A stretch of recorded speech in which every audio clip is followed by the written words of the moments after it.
En Côte d'Ivoire, les avocats de Guillaume Soro demandent à l'État ivoirien de se conformer à la décision de la Cour africaine des droits de l'homme. Ils ont rendu public un communiqué ce dimanche alors que le client est attendu ce mardi au tribunal.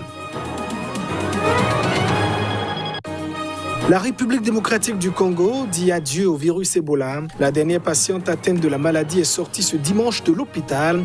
La pandémie a coûté la vie à des milliers de personnes.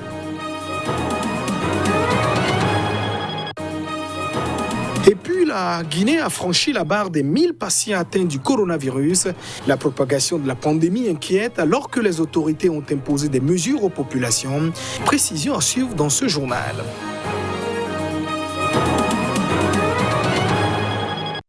Voilà pour le sommaire de cette édition. Merci de nous préférer pour vous informer. Les suites de ce feuilleton judiciaire en Côte d'Ivoire, les avocats de Guillaume Soro ont demandé ce dimanche aux autorités ivoiriennes de respecter la décision de la Cour africaine des droits de l'homme et des peuples, qui a donc demandé de suspendre le mandat d'arrêt émis donc contre Guillaume Soro. Cette demande intervient alors que l'ancien président de l'Assemblée nationale devrait être jugé ce mardi au tribunal correctionnel à Abidjan. L'ex-leader de la rébellion, accusé par l'État ivoirien de tentatives d'atteinte à l'autorité de l'État, détournement de biens publics et blanchiment, fait l'objet d'un mandat d'arrêt international depuis le 23 décembre dernier. Alors que son procès doit se tenir mardi au tribunal correctionnel d'Abidjan, les avocats de Guillaume Soro ont demandé aux autorités de respecter la décision de la Cour africaine des droits de l'homme et des peuples. Cette dernière a en effet exigé la semaine dernière de l'État ivoirien qu'il suspende ce mandat d'arrêt. Dans le communiqué, les conseils juridiques de l'ex-président de l'Assemblée nationale et candidat déclaré à la présidentielle d'octobre prochain ont demandé que le procès, qui doit se pencher sur une partie des accusations que l'intéressé a toujours rejetées, soit suspendu. Ils estiment que cette audience n'a qu'un seul objectif, rendre leur client inéligible, tout en précisant que la procédure viole toutes les règles de droit et donc qu'ils n'assisteront pas au procès. Mais pour les avocats de l'État ivoirien, la décision de la Cour africaine n'est que provisoire et n'empêche pas la tenue de l'audience. Et ce, bien que la Cour a donné 30 jours aux autorités pour exécuter son arrêt. Au Togo, l'opposant Guillaume Kodjo est libre, mais 16 de ses compagnons sont sous les verrous. Ils ont été placés sous mandat de dépôt. Ils sont poursuivis pour rébellion et feront donc l'objet d'une procédure de flagrant délit. Sur les 34 compagnons de l'opposant Agbeyome Kodjo qui ont comparu ce samedi devant le parquet, 18 ont recouvré leur liberté et 16 sont déposés à la prison civile de Lomé. Ils pourront être situés sur leur sort mardi prochain. Embarqués le 21 avril dernier au moment de l'interpellation d'Agbeyome Kodjo, ils sont poursuivis pour rébellion et feront l'objet d'une procédure de flagrant délit. Selon un proche du dossier, toutes ces personnes ont été surprises au moment où elles commettaient l'acte qui leur est reproché. Certains parmi eux auraient opposé une résistance aux forces de l'ordre au moment de leur arrestation, ce qui, aux yeux du juge, constitue l'acte de rébellion. Arrivé deuxième à la présidentielle de février dernier, derrière le sortant Faure Gnassingbé, et arrêté mardi à son domicile, l'opposant togolais Agbeyome Kodjo a été libéré ce vendredi soir et placé sous contrôle judiciaire. Selon une note du doyen des juges d'instruction, l'opposant a interdiction de quitter le Togo sans autorisation et ne doit pas faire de déclaration tendant à la remise en cause des résultats de la présidentielle du 22 février dernier. Il est également interdit de tout propos, déclaration ou attitude tendant à remettre en cause et à saper l'ordre constitutionnel et institutionnel. Les Burundais s'apprêtent à voter. La campagne électorale pour le triple scrutin prévu pour le 20 mai prochain a démarré ce lundi. Elle s'achèvera le 17 mai prochain. La campagne électorale pour les élections des députés, des conseillers communaux, mais également celle du président de la République, a débuté ce lundi au Burundi. Pour l'élection présidentielle, 7 candidats tenteront de convaincre leurs électeurs durant ces 3 semaines de campagne. Parmi eux, il y a en premier lieu le général Évariste Ndayishimiye qui portera les couleurs du parti au pouvoir, le CNDD-FDD. Il est le dauphin de Pierre Nkurunziza, l'actuel chef de l'État, qui ne se représente pas. Il affrontera notamment celui qui est présenté comme le principal opposant, Agathon Rwasa, meneur du nouveau Conseil national pour la liberté, le CNL, agréé il y a un peu plus d'1 an. Chacun des 7 candidats retenus et leur équipe devront s'exprimer chaque jour entre 6h et 18h. La série qui fixe le cadre de cette campagne, qui doit s'achever le 17 mai prochain, a précisé dans un décret que toute propagande en dehors de cette période est interdite. Alors que les opposants accusent justement le parti au pouvoir de mener campagne depuis un certain temps et la série de fermer les yeux. De leur côté, les acteurs de la société civile sont déjà mobilisés. Dans un communiqué, ils invitent les autorités à garantir la sécurité de toute la population en cette période électorale où les opposants sont régulièrement menacés, ainsi qu'à respecter scrupuleusement les droits électoraux des candidats et des électeurs. À noter que cette campagne se déroulera sous la menace du coronavirus. 15 cas ont officiellement été déclarés et un décès dans le pays. La République démocratique du Congo ne compte plus de personnes contaminées au virus Ebola, ou presque. La dernière patiente atteinte de la maladie est sortie de l'hôpital ce dimanche à Beni, dans l'est du pays. Les autorités recherchent par ailleurs une autre patiente qui s'est évadée du centre de traitement.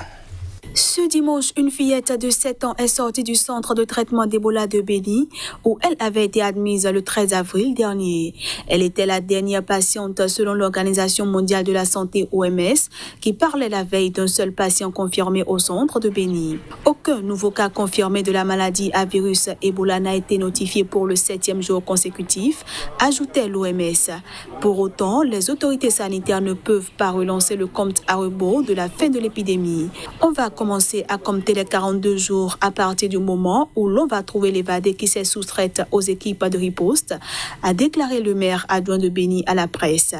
Il a lancé un appel aux proches de la fugitive, que la famille qui la garde se dise qu'elle est responsable des malheurs de la ville de Beni et de la province du Nord Kivu. La République démocratique du Congo était sur le point de déclarer la fin de l'épidémie le lundi 13 avril.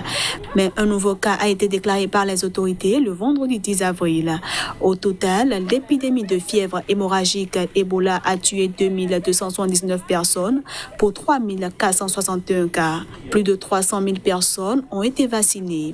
La 10e épidémie sur le sol congolais est la 2e la plus grave de l'histoire depuis l'identification du virus en 1976.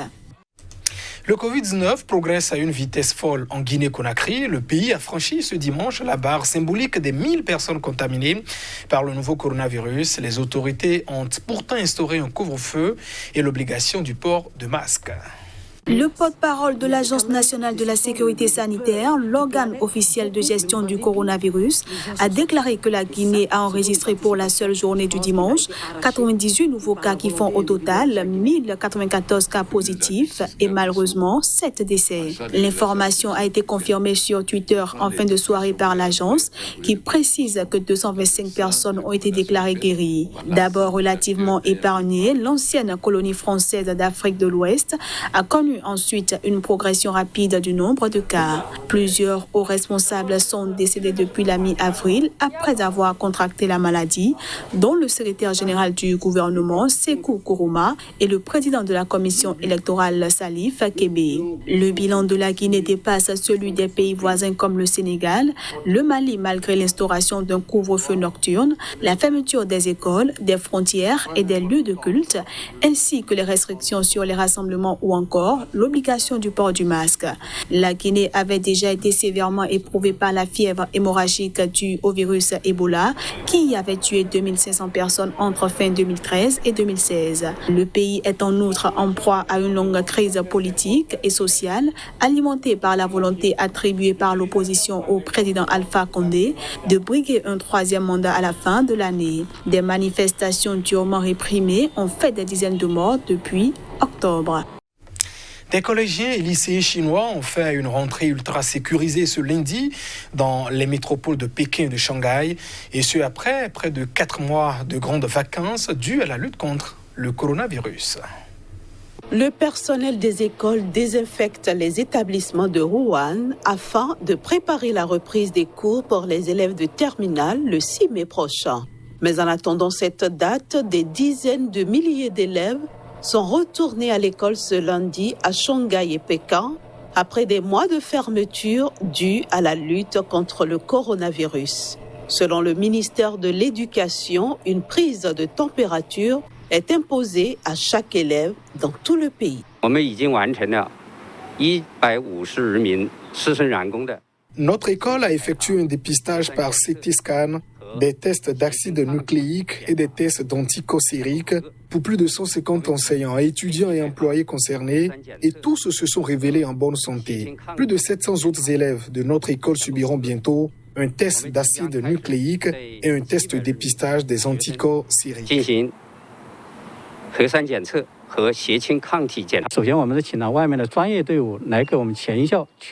On a engagé des équipes professionnelles pour désinfecter entièrement notre campus. On a aussi élaboré un plan consistant à désinfecter la cantine scolaire 3 fois par jour, avant et après les repas. Les salles de classe seront désinfectées 2 fois par jour, à midi et le soir. Les autorités éducatives enverront une équipe d'inspection spéciale pour procéder à une évaluation professionnelle de notre travail de contrôle des épidémies. Alors que la majorité des écoles primaires et des universités demeurent fermées, le ministère de la Santé a recommandé de limiter à 2h30 par jour les cours en ligne pour protéger la vue des élèves les plus jeunes et pas plus de 20 minutes de suite. Premier pays touché par le Covid-19, la Chine avait fermé toutes ses écoles fin janvier, juste avant le nouvel an lunaire, et les cours étaient depuis dispensés en ligne. Les provinces peu peuplées ont été les premières en mars à progressivement organiser leur rentrée. Et c'est la fin de cette édition.